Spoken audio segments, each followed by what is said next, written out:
What is up, second cousins? Wow, the Magic lose in quite possibly the ugliest fashion I have ever witnessed. 108-85 to the Dallas Mavericks.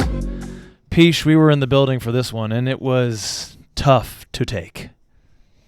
That is saying it lightly, sir. And I know that you're trying to just leave me a nice big runway for me to jump off. And I'm going to do it. Okay. Because it's my first wrap-up of the season. Yes. And it's really shitty. And we didn't do one after last game. That game was also really shitty. It feels like we've gone back in time. Yeah. If you're not a fan, if not been a fan of this podcast since we started, this shit was going on nightly when we started that first entire year. And I watched every fucking game. And I'm sorry about the algorithm getting screwed up right there early in the video, but this sucks to watch. It's okay. And I am really not happy about it because I'm not looking forward to watching one more game until somebody figures something out on this team. I was disgusted by what I saw out there today. I was embarrassed to be wearing Orlando Magic stuff. That rarely happens to me. I'm very whatever about it, and no one was really giving us any shit about it, to be fair, either. I mean, but they felt bad for us. I just was embarrassed because of what we saw out on the court. We've been telling people this is a team on the rise. Here we come. We make the playoffs. We take the first series to 7 games. There's supposed to be a rise. And I know our all-star is out.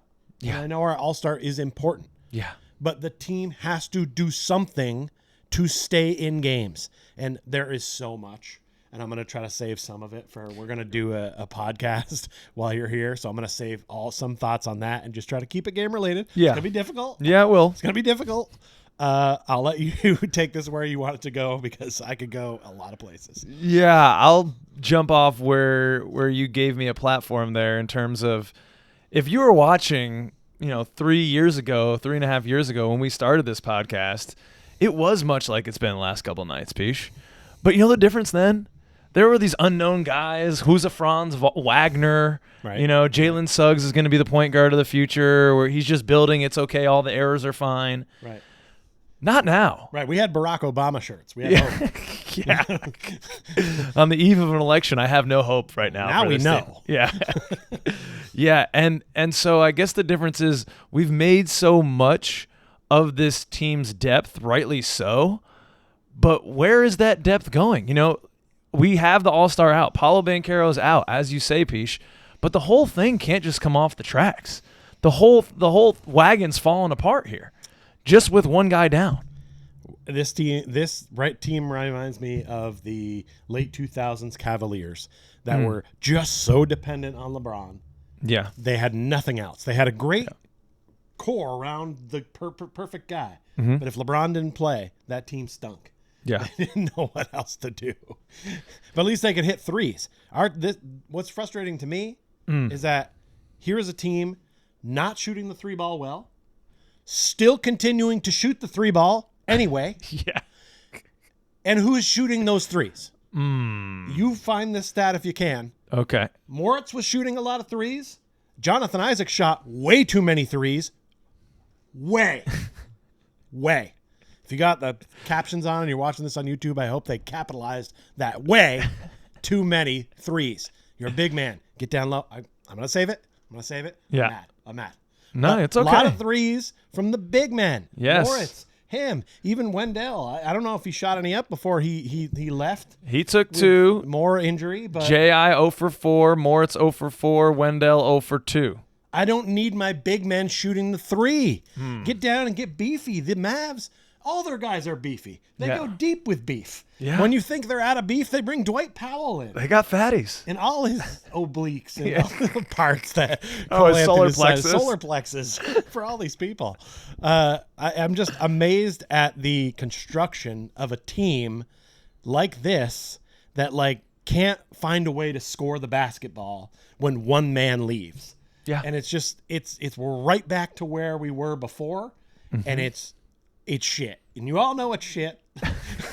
and what's angering, right, is that we just paid a guy who's an injury prone dude. Yeah. And we just kind of like went all in on that. And it's like, look, guys. Two guys that are injury prone. We extended them for no reason. Exactly. And then here's a game where Wendell goes out. We need big man down there. Yeah. And J.I.'s like still playing relaxed. I just came back from an injury minutes. Yeah. Put your fucking ass in the game. Be in there the whole game, man. 15 minutes, man. I thought he was going to be ready to insane. go. It's insane. He was supposed to be all ready to go. No restrictions coming into this season. What's going on? And there was no need to extend either of these guys. I get it if you think J.I. is an all-defensive type of guy and you're kind of getting him on a bargain if he really is playing at that level. But I'll tell you, he was not. He was a non-factor tonight. He stunk tonight.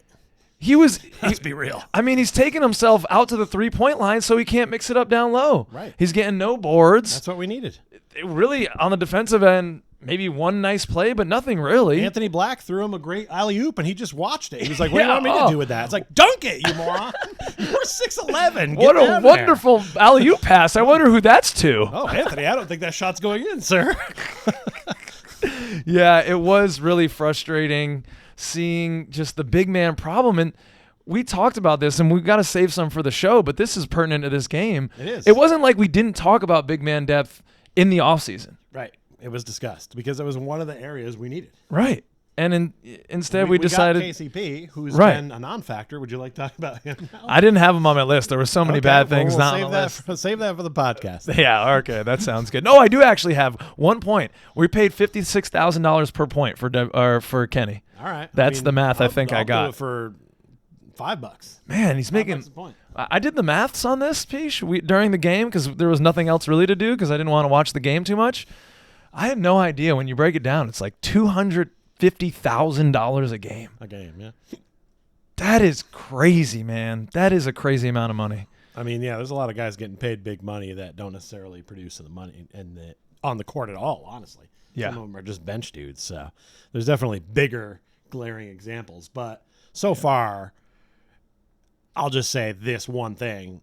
KCP not jumping off the page for me as a big difference maker, as big a difference maker as we hoped. Yeah. Right? We got to talk about that. We'll talk about that on show. Talk about that on the podcast. We'll talk about that show. One more thing that's pertinent to this game, WCJ going down in the second or early third. Mm-hmm. Plantar fasciitis, I think, was the original report that I saw on Twitter sphere. The thing that's angering about it is he got hurt and like limped off. There was like a timeout or something. Yeah. And then went back out. Yeah. And was still limping. It was confusing. And shot. And it was like, why are you in the game, big guy? Yeah. Like clearly you were hurt before that break and that stoppage. They can substitute for you. I was just confused. I don't know what is going on. And I'll save WCJ long-term thoughts for the pod. And I wish him well. I hope he gets better. But it is frustrating all around. I don't think him being out was what this game was going off the rails. And we led for most of the first quarter. Most of the first quarter. Last 3 minutes of the quarter, we finally lost the lead, and it kind of got away from us there at the end, and it's just steamrolled. I mean, Mavs were shooting the lights out to their credit. I mean, they shot about 50% on the night. From the field, yeah. That's tough to beat. For a while, I think that first half they were shooting 50% from three, too. They were crushing it. I mean, we ended 33% from the field, 19.5% from three. I think at one point we looked and it was 7 or 8%. It was 7 or 8 for a while. It was bad. Yeah. We had 22 points for a long time. We ended the quarter with it, and then we didn't score again for a while, and it's really tough to watch because we already went through this, right? Yeah. Like I already went through a season of this shit. Years, multiple seasons. You're looking for like bright spots. Like, what am I looking for? Okay, well now so I tried to do the same thing tonight. I'm like, all right, De Silva's out there. He's playing. What can he do? Where is he at? He looks like a man. He just. I know he has talent and it's there. It's just he's like, well, what do I do? Where do I fit in this? Mm-hmm. And it's tough because no one knows where they fit in this right now. Right? Like everybody looks a little lost. Yeah. It's cool. You don't have the shepherd in the field to herd everybody. Get everybody going in the right direction. But you'd like to think somebody else steps up. And to your points you've made in the past, I think this is where we expected Franz Wagner to step up. Mm-hmm. We saw Suggs step up in the game the other night. He scored 30 points. He was kind of trying to do a little too much, to be honest. But still, I mean, at least. Well, because nobody else is. Right. But at least he's hustling and he's going hard out there. Yeah. There were some, for me, disturbing things in this game. There was some lack of intensity. Yeah. Just guys out of position. Didn't seem like the intensity was there all the time. Obviously, Suggs is always working hard. He's diving all over the floor. He's doing shit. And you love that, but you don't see the same intensity from everyone. Yeah. And that's angering to me. And so, with WCJ, even before he got hurt and went out, he was playing his typical I'm a big soft man inside game. And it's just like, just getting dunked on by Daniel Gafford. Look, Gafford's a bully, man. Yeah. He bulls it up in there, but that's cool. We need a guy like that. A guy. And we could have had him for a second-round pick. No. We have guys with the proper frame to be that guy, but they stand out at the three-point line and shoot three-pointers. I see your point. And that's just, it's getting really tough to watch. And look, front office message. Look, clearly you guys know some basketball talent. You found Franz? Yeah. Right? The world didn't know about Franz. Yeah. You guys are like, we're going to scoop him up. And people are like, whoa, all right. Yeah. Right? You saw Suggs. You're like, we got him. We got to get him in. Okay. You knew Paulo was the guy. There was some debate. Who's going to go first? All right, we got him. So we know you know basketball talent and what's going on. But for some reason, in the big man department, you don't seem to really have that same eye. Yeah. Or you're building a team that wow, we don't need a big man. We don't need anybody inside. It's positionless basketball, Pich. Well, then train your shooters to shoot so you don't have to rebound anything. So it's got to be one or the other. You got to either have a team that's just, okay, we're cool with going down one and make because we're going to make 50% of our shots like the Dallas Mavericks did. Right. Or you're going to shoot, miss, and then guys are going to get rebounds and you're going to get second chance opportunities, which would have been nice. Yeah. But there wasn't even a lot of hustling on that. Guys aren't following their shots, all the typical stuff from me. But just a lot of I got excited when Corey Joseph got on the court at the end of the game because he brought some panache. Because he was guarding guys full court, diving for balls, creating loose. I mean, he's trying. He was going hard. Yeah. And that's cool. That's what I want from guys on my team. And it seemed like I think the Paulo injury has really sucked a lot of the air out of the room. It seems like. And I don't know who. It should be probably the coach or some other team leader needs to step up and be like, guys, this is going to be life for a couple of months. Yeah. And it shouldn't be the way it is back then. We can do better than that, right? It should be like someone like a Cole Anthony who was there for all of that. Yeah. Remind them. Look, Suggs and Franz started that year. Don't remind them that that's there. Let's be heady and find a way. They've got to find a way to get buckets easy and stop relying on our big men to try to shoot three-pointers. That is not a good basketball move for us. Yeah. We know this. We knew it before tonight. And they went ahead and tried it again tonight just to see. We can confirm. We can now confirm it does not work. Something feels definitely dampened in the psyche of this team since Paulo going down. You're absolutely right. And that has normally been a strong suit, the mindset of these players. And it feels like frustration crept into this game in particular very early. Mm-hmm. And we can be frustrated because we're just two knuckleheads that paid $40 for parking to watch this game. We're not getting paid $280,000 per game. These guys got to be professionals. They got to put something better, a better product on the court. It was at least you guys have security down there. We're up in the 300s, right? Just hanging out, yapping it up, joking it up, but it wasn't funny anymore. No, it wasn't. It was tough, man. And the early threes were really pissing me off. You're talking about threes from the big men. That sucks, but how many were just like no pass, one pass, 3-point shots against a team in the Mavericks who want to get out and put up shots. Yep. We need to be slowing it down. If we don't have Paulo, our best scorer, we need to be muddying these games up, playing defense, and then using a lot of shot clock on the other side. We got to shrink these games. We can't be getting into track meets. We can't be getting into 3-point shooting contests. It's tough. And like you said, going into this game, I have my expectations correct. I didn't think we were going to win this game. I'm not delusional, Mavericks Pich. are a very good team. But I was trying to look for a bright spot. And that bright spot for me, Pich, was going to be that guy from Duncansville, Anthony Black. I thought, hey, hometown kid. Right. Had a big game against Dallas last year. Sure did. Coach Mosley's going to push that button. He knows exactly what he's doing. Yep. And where the hell was Anthony Black, man? Took him out of the starting lineup, in fact. Didn't even play in the starting lineup in his hometown. I thought that was like kind of a slight that our coach would understand the meaning of the game for AB. And I like Tristan in that starting lineup, but don't you think AB should be in there? And if he's not in there, get him a lot of minutes. I'm looking at the minutes right here, Pich. What do we have? 21 minutes. I mean, that's okay, I guess. Yeah, he just didn't have a good game. 2 points. one of two. You got 2 shots. 2 shots. That was confusing to me because he's been one of the guys who has been good at getting some dribble penetration, which is our game. We were getting 0 dribble penetration against a perimeter defense that is a team that's not known for perimeter defense. Kyrie Irving, Luka Doncic, these guys can score, but they can't defend the ball. Well, they look like freaking all NBA players, all defensive NBA players out there because we couldn't drive anywhere. We were settling for shots. I just didn't understand why we weren't pushing into the paint. Right. I heard one of the things either was on the radio on the way back or somewhere. They were like, "Oh, the Mavericks held the Magic to it." Well, no. Yeah. It wasn't like No holding. A lot of those 3-pointers, those are open shots. They were open. Those aren't my hands in your face. No. I'm in your shorts. Those are wide open misses. A lot of them. And that to me is like, okay, well, you did something to get the guy open, so something's kind of going right, except for the guy that you have there that you think's going to hit the threes. Yeah, that shouldn't be the plan. Mm-hmm. They look like a team in a ship with no destination. There's no. This is where Mosley needs to be that coach, and I'm hoping he seems like a really laid back guy, players coach. Yeah, but I'm hoping he's mad. I'm hoping that he's at least mad to the point where he's going to say some shit with a little bass in his voice and get these guys to like realize, all right, we need to figure out a way with these dudes, right? I mean, you hear it in football all the time. Next man up. Guy comes in. He knows the plays. He does the same thing. He runs through same hole. He blocks for same hole, whatever it is. Yeah. Right? It's going to be harder to replace that in basketball, and it's going to be hard to replace Paulo Banchero. I'm not suggesting we're going to find an answer for that overnight. It's close. You know what I mean?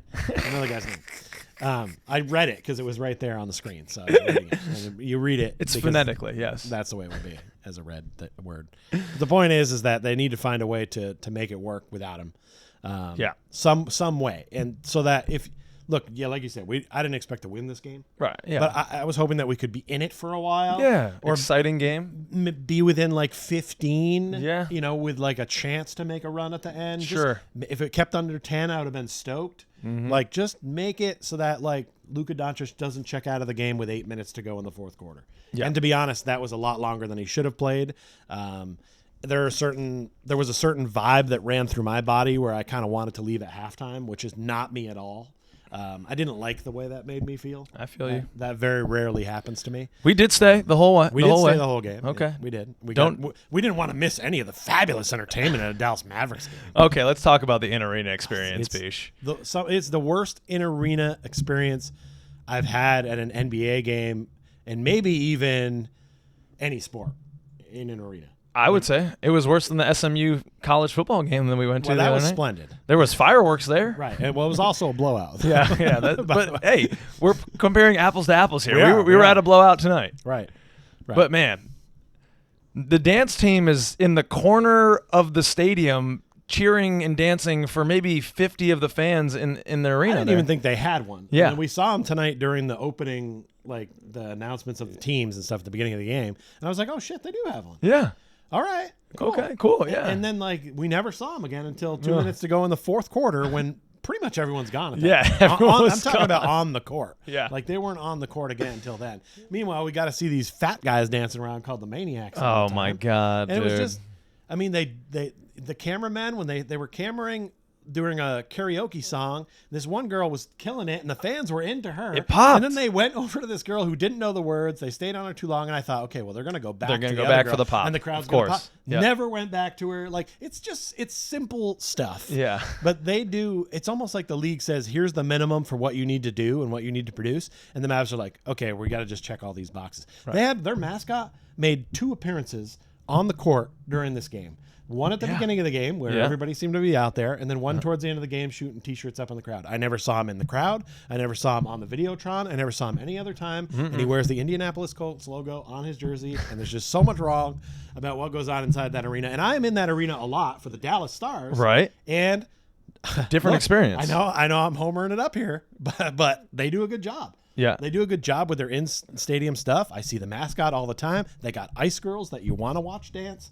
They don't hide them in the corner. They can dance on skates. It's so impressive. Well, no, the girls on skates, they shovel. They're actually working out there. And then there's another group that up there dancing. But they're everywhere. See? They have great Look video at that. packages. Dynamic. They would never not go with, if crowd reacts to somebody big, they're You going gotta back go to back. that person. Yeah. They know where their bread's buttered. They know what they're there for the fans. They want what they want. So I don't know. It's just weird to go to that building for two separate events and have everything else around it just blow. I'm just glad Stuff the Dragon wasn't there. He didn't have to witness that. I'm sorry, Stuff. Stuff runs circles Yeah. around Champ, I think his name is, the horse mascot for the Mavs. Yeah. That guy hopefully does not get paid a full-time salary because he works part-time. It's a joke. It's a joke. And look, I want to like the Mavs because I kind of like them because they're here and I follow them a little bit. And It could be your B team. I don't want to shit on them. No. But I got to call it like it is here. This is Yeah, that was bad. I just said the Magic sucked for about 15 minutes. So I'm going to tell you what sucks about the Mavs. But their play is amazing and they're deep. They're very deep. Yes. The Mavs' future is so bright. I think they have a very good chance to represent the Western Conference again. Yep. In the finals. I didn't think Clay added a lot to the team tonight, other than being a guy that you really have to respect from the three-point line, which is cool. That's all right. They need that. Then they've got Kyrie and Luka. It's like three of the biggest end-game shooters of all time, maybe on the same squad at once. And then they've got all those big. They got they got the Beef Boys, Daniel Gafford, Derek Lively, who was available at 11. Yep. For us, right? He was available. Could have had him. Didn't. PJ Washington is the heart of this team. I think he's the Bobby Portis. Okay. Of this squad, he's the heart and soul of this team. If he does something, it matters so much more than when someone else does it. Like if he dives and gets a rebound and throws it off somebody, the crowd goes bananas for that guy. They love that dude. But they've got a good. Their garbage time was Quentin Grimes and Jaden Hardy, who are guys that and have played and Dwight Powell, who's been in the league, played a lot of games.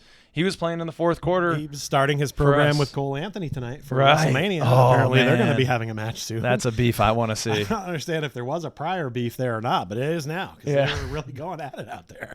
Gave us something to watch in the fourth. It did. We needed some type of comedic relief. It was, the little man versus the giant. Yeah, I don't know what it was about, but. Yeah. I think Cole took the first round, hitting him in the solar plexus as the ref. Thing is Cole is small and Dwight is tall, and he kind of just put his elbow up like he would, and his nuts happened to be there. I mean, I don't know. These things happen. We'll talk a little bit more about this and just much more going around this team when we record our full episode. A deeper dive. This was a kiddie pool. Yeah. But, it's a game wrap-up. So we'll jump into the ocean tomorrow for episode 70, so be on the lookout for that in the next couple days. If you didn't watch this game, don't. Yeah. Don't. But do still please join us at Court Cousins Night on the 26th because, the in-arena entertainment is going to be good. Stuff would never, okay? Right. We're going to give away tons of stuff. We're going to cut down the net. We're going to hang out. Corey, she's got style. The girl here, no style. No style. It's going to be great. Sad. Get your tickets now. We hope to see you down there. Let us know how you're feeling, Second Cousins. It can be a therapy session in the comments if you need it to be. Mm-hmm. All right. Tell me about how much you love my Buc-ee's shirt. I wanted to wear something that would make at least one of you smile. All right. Peace out, Second Cousins. We'll see you next time.